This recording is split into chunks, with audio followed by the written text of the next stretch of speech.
So I moved to Louisville when I was 18. I went to college at Bellarmine. I'm originally from Philadelphia, so PA bred, and I stayed here in Kentucky.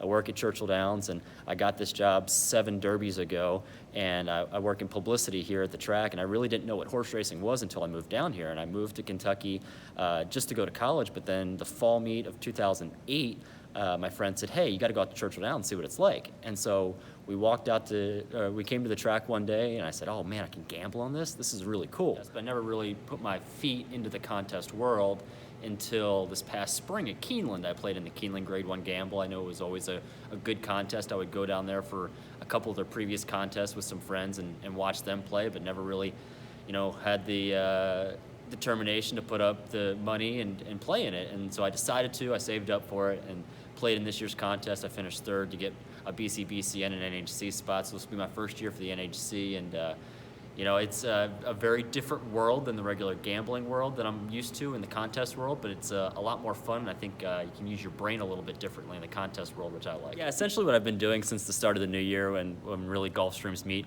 sort of going around is every single day between Gulfstream, Aqueduct, Fairgrounds, is I would do pick 18 races of those 3 tracks, and then I would do what I would pick for contest wagers for those races. So I would sort of, pretend like I was playing in the contest with 18 races and use those 3 tracks as sort of just a starting point. And I've been going and keeping my track since then. And then I've been playing a lot on the Horse Tourneys website and horseplayers.com in some of those contests, just some feeder contests, just some, smaller money contests to put some money to use. But it's interesting trying to retool my brain and get ready for the NHC. A lot of the things that I've heard is make sure you have your blinkers on, making sure that you really focus on yourself, because there's a lot of noise, a lot of things going on in the ballroom at Bally's, and just making sure that you stick with your own wagering strategy. You could hear hooping and hollering for someone who has a max horse that they have in an earlier race. You just have to sort of stick to your strategy and to your guns, at least for day 1. That's what my goal is just stick to my guns for day 1 and see what happens after that, but really having your blinkers on and focusing on what's your strategy going into the contest. And you're the equivalent of a gym rat. We could call you a barn rat, I suppose, that you spend a lot of time on the backside, and in your role in publicity with Churchill Downs, you spend a lot of time tracking the horses going to the Kentucky Derby and talking to the connections there. Any similarities between the people that you see there trying to get their horse to Derby? It's kind of like you won a 50-point race. Yeah, it's sort of the like equivalent for the Derby that you're automatically in.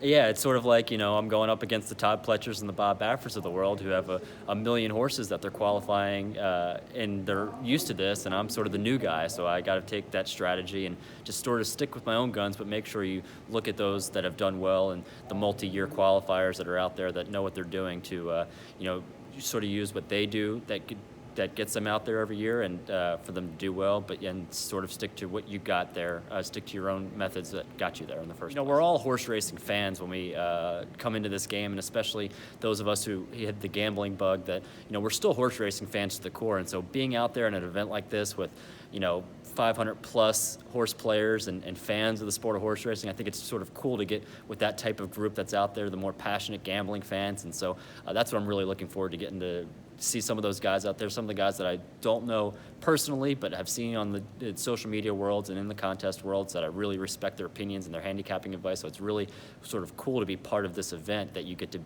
play in a contest with those guys and see what happens.